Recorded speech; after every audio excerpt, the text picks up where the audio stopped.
Hi, I'm Lizzie and this is Laura. We are currently sailing on board P&O's Iona on a Northern Europe itinerary.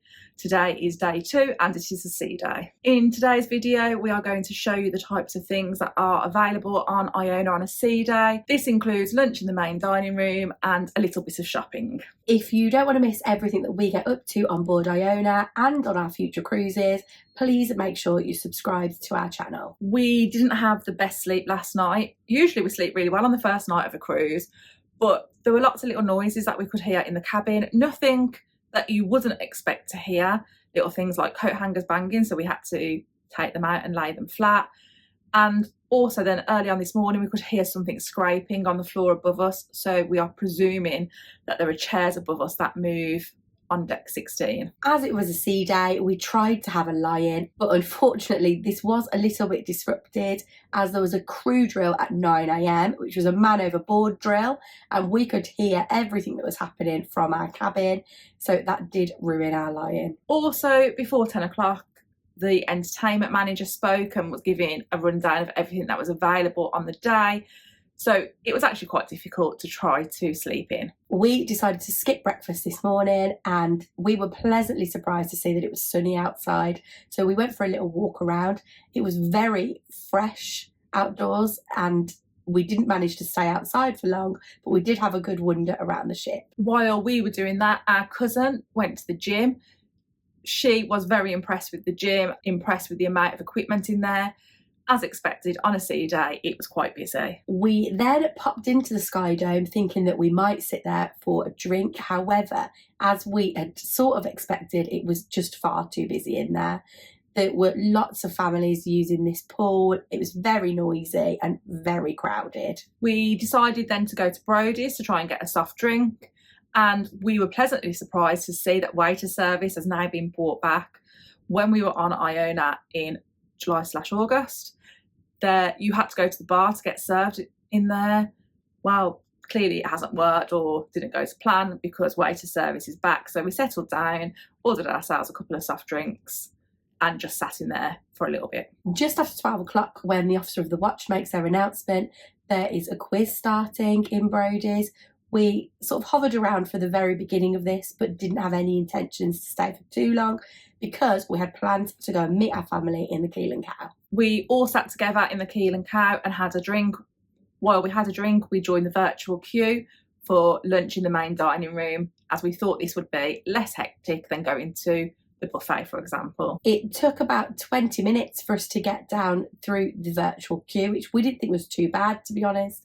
And as soon as the alert went off on the phone, we headed straight down to the Coral restaurant. For lunch today, I was the only person on the table that decided to have a starter, and I had the smoked salmon tart. I've had this before and it just tasted exactly the same as it has on other P&O ships. Then for my main, another one of my favourites is a cheese and mushroom panini, and it was okay. I enjoyed eating it. For my main, I chose the Indian platter, which had some onion bhajis, pakora and samosas. It was all vegetarian options and it was pretty tasty. The only thing was, it was probably a little bit greasy because obviously all of those items had been deep fried. I then had a dessert also, which to be honest was quite a shocker for me. It was a fruit salad.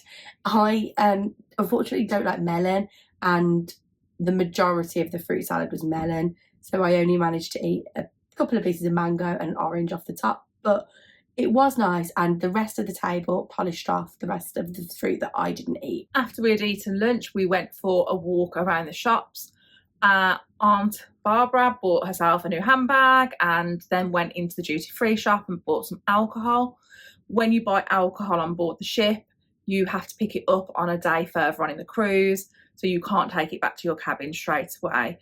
Make sure you don't lose that receipt because that's what you need to get the alcohol. We then headed to the Emerald Bar in the atrium where we sat for a drink, and whilst we were in there, the fashion show was taking place, so we were able to witness that. We did enjoy this and have seen it before and always think it's quite interesting. At the end of the fashion show, they brought out a big giant Iona bear, which you could then go and have a photograph taken with if you wanted to. And then they set up skittles just by where we were. Lots of people came and had a go of it. My aunt Denise got attacked by the ball a few times because some of the aims were quite bad. I also sat and read a copy of Britain Today. Every day on board the ship you can get a little newspaper that they print off, which keeps you up to date with what is going on in the world. We then headed for another wander around the ship to stretch our legs a little bit before going to the glass house for another drink. I said that I didn't know what wine I wanted, told him what type of wines I like, and he bought me a wine over that I'd never tried before. It was an Austrian wine and it was a very good recommendation, and I will definitely have another one at some point on this cruise. We then had to head back to our cabin to get ready, as we'd arranged to meet in the Keel and Cow for 7:15. So we did that and got ourselves sorted before heading back out. Just like at lunchtime, we sat and had a drink while we joined the virtual queue. This took longer and took about 45 minutes until our table was ready. We then headed down again to the Coral restaurant. We were excited to be heading to the main dining room because we'd seen all of the new menus that Iona had been having on social media before this cruise, and this would be our first experience of trying one of them, so we were super interested to see what it was like. Despite all the new menu choices, I went for a good old P&O classic of a Caesar salad for a starter. For my main, I tried something that I've never seen on a main dining room menu before, which was like a king prawn boona. I found this very tasty and really enjoyed it. And then for dessert, I had a cheese plate. I find it a bit of a shame that you don't get to select your cheese anymore, because there was a cheese on the plate that I really didn't like, but found the other two cheeses nice. For my meal tonight, I started with the leek and potato soup, which was okay. It was a fairly decent soup. And then for my main, I also had the king prawn boona. Again, I really was interested to try this because it's a new menu item that we hadn't seen before. I thought it was very tasty, had a little bit of a kick to it, but the only complaint I had was that it wasn't particularly hot. In fact, I'd almost go as far as saying it was cold. And for my dessert, I had what was my favourite dish of the meal, which was the cookies and cream cheesecake. It's a really good cheesecake, it was very tasty, and I'm really pleased to see an improvement in the dessert selections. We thought the new menu offered some good variety. Every single person on our table managed to find things that they liked. Our two aunts who were with us are particularly fussy, so we were quite pleased that they managed to find something. One thing that we found really interesting is no tea or coffee was offered at the end of the meal. Now, for us, that isn't a big deal because we don't drink hot drinks. However, it does seem to be something else that they're taking away from that main dining room experience. And the other thing was that soups and salads are not offered as an additional course anymore. That is just part of the starters. So it is now just truly a 3-course meal with no additional options. We wanted then to go to the clubhouse because Pulse were performing a rock set tonight. However, we walked through there and there was not a seat to be had in the venue. It was very, very busy in there. So instead, we walked down towards Brody's where there was karaoke. I can't say the quality of singer was particularly amazing. This is probably sounds really mean to say it, but it's got to be the worst group of karaoke singers we've ever heard on a cruise ship, but it was very amusing. We then headed back to the clubhouse because we knew we'd be able to catch Pulse's last set. It was now a lot quieter in there than earlier on. We managed to get a table quite easily. We've seen many different combinations of Pulse and we really enjoyed how talented these two singers and the band were. Once Pulse had finished, we decided we would just stay in there. It is worth noting that at midnight it becomes an 18 plus only venue, and we did actually see this enforced as a member of security came over and asked somebody to take their child out who had fallen asleep on a chair. Today we have enjoyed quite a relaxing sea day.